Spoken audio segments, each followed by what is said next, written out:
A father bought a life insurance policy for his daughter when she was almost 2 years old. He paid into it for decades. Last year, he tried to cancel it and withdraw the balance. This week, Kwok Yin-sang, aged 68, was convicted of a national security offence in Hong Kong. He faces up to 2 years in prison. His sentencing is set for February 26th. What made this a crime was not the act. Cancelling an insurance policy is entirely lawful. What made it criminal was the relationship with his daughter, Anna Kwok. This is the first conviction of a family member under Hong Kong's domestically enacted national security regime, Article 23. Hong Kong is pioneering a governance model that collapses the meaning of asylum, weaponises family ties, and allows a state to enforce silence across its borders without extradition or force. Here's how it works in 12 minutes and why it should concern you. Who is Anna Kwok? In 2019, millions of Hong Kong residents protested an extradition bill that would have allowed suspects to be sent to mainland China.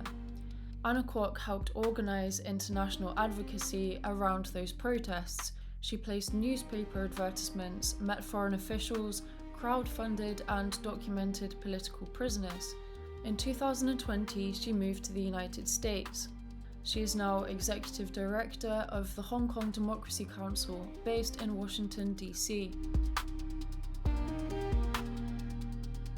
Under the Chinese Communist Party's evolving conception of national security, regime survival is synonymous with public safety. Criticism of the party has become a threat to the nation. Engagement with foreign governments has been reclassified as collusion with foreign forces. In 2023, Hong Kong police placed a $1 million bounty on Anna Kwok. In 2024, she was designated an absconder, making it a criminal offence for anyone in Hong Kong to handle her financial assets. Her conduct is non-violent political advocacy, activity which is protected under international human rights law and under the legal systems of most democratic states. Beijing has criminalised it. That's the starting point.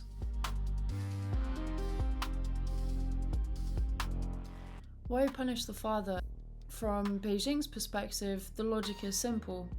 Anna Kwok lives in the United States. They want to punish her.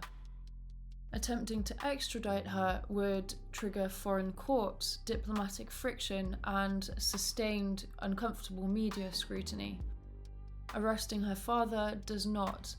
It can be framed entirely as domestic law enforcement, a man in Hong Kong charged in Hong Kong courts under Hong Kong law.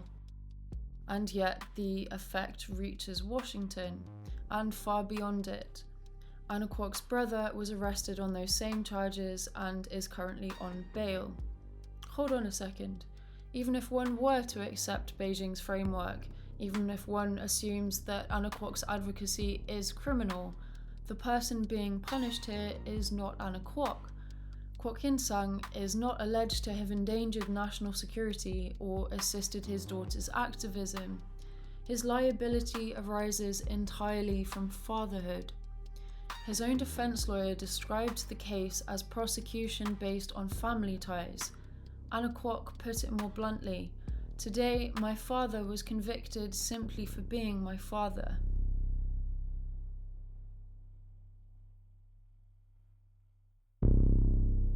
There is a name for this practice: collective punishment, penalising one person for the conduct of another. Collective punishment has deep historical roots. In Imperial China, families could be punished for the alleged crimes of one family member. At its most extreme, this took the form of the execution of 9 relations, where extended kin networks were executed for treason. The deterrent was not subtle. If you dissent, your family tree becomes a stump. In 20th century Europe, the Nazi regime applied a parallel logic through Sippenhaft, kin liability. Relatives of those involved in the July 1944 plot against Hitler were sent to concentration camps. guilt by bloodline. After World War II, the international legal order rejected this logic outright. They decided it was barbaric. Article 33 of the Fourth Geneva Convention states, "No protected person may be punished for an offence that he or she has not personally committed. Collective penalties are prohibited." The principle is foundational. Punishment must be personal. No punishment without fault. China is a state party to the Geneva Conventions. It is bound by them.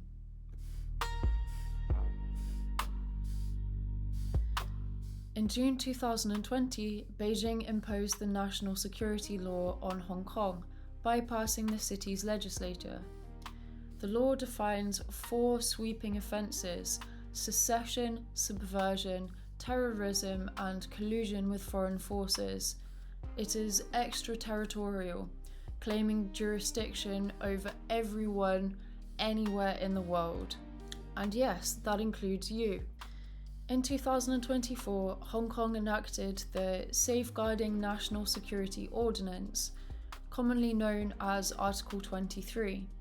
This expanded the framework and is kind of like an add-on package to the NSL. It also introduced a new legal category, the absconder. Once designated, it becomes a crime, punishable by up to 7 years in prison, for anyone in Hong Kong to deal with that person's money. This is the provision under which Kwok Yin-sang was convicted. He attempted to cancel an insurance policy that he himself had purchased. Because the policy was in his daughter's name, an absconder's name, handling it became a criminal act. Imperial dynasties used executioners. Modern China uses compliance departments. Beijing argues that prohibitions on collective punishment apply only in wartime. This, it says, is lawful domestic counter-subversion. It's a curious premise. Collective punishment is barbaric in war, but in peacetime, it's okay, provided it's properly formatted in statute. Human Rights Watch, Amnesty International, and UN experts have rejected this reasoning. What Hong Kong has done is give collective punishment a statute number and a court date. Why does this matter beyond Hong Kong? Number 1, this weaponises love. Political scientists call this relational repression, when a state targets not just individuals but their relationships. In practice, it works like this. If a Hong Konger in London considers speaking at a rally, they no longer calculate only their own risk, they calculate their mother's. The intended behavioural change does not occur in Hong Kong. It occurs in foreign democracies. Self-censorship is induced by outsourcing the cost of speech to loved ones. The target of this prosecution is not Kwok Yin-sang, it is the next dissident, the one that hasn't spoken yet. Number 2, it collapses the meaning of exile and neuters the concept of asylum. Asylum is meant to create distance between a persecutor and the persecuted. You cross a border and you're safe. But what if your safety means danger for your family? Imagine building a new life in Toronto. You get permanent residency and you think you're safe.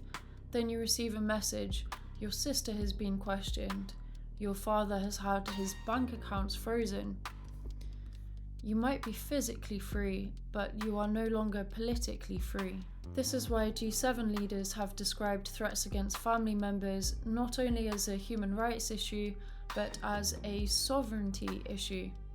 If a foreign government can silence people inside your borders by threatening their relatives thousands of miles away, borders cease to function as protection. When people in Sydney or Vancouver choose not to attend a protest because of what might happen to their parents, freedom of expression inside those democracies is degraded. We all become a little less free. The chilling effect does not respect borders. 3. The weaponization of financial infrastructure. Hong Kong's global integration is often framed as a vulnerability for the state.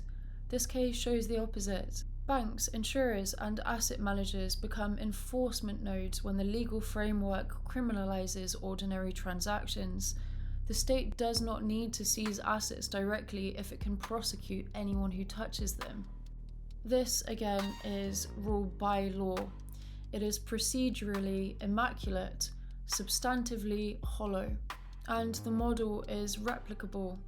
Designate a dissident, freeze their assets, criminalise contact with them, prosecute relatives. Every step is legal on paper. 4. It's a transferable template. If someone you love challenges state interests, you become leverage, not because of what you did, but because of who you are. If this model is allowed to stand without consequence, there is nothing to prevent other states from replicating it. What is tested in Hong Kong need not remain in Hong Kong. Kwok Yin-sang is 68 years old. He is now in custody awaiting sentencing for attempting to cancel an insurance policy he bought for his child decades ago. His daughter's response: "Weaponising my love for my family will not limit my love for Hong Kong." This case tells us something precise about the direction of governance under the current Chinese leadership. Power is becoming quieter, cheaper, legally routine, and internationally deniable. The state does not need to silence every dissident. It only needs to demonstrate that the cost of dissent will be borne by the people you love. The conviction of Kwok Yin-sang is proof of concept.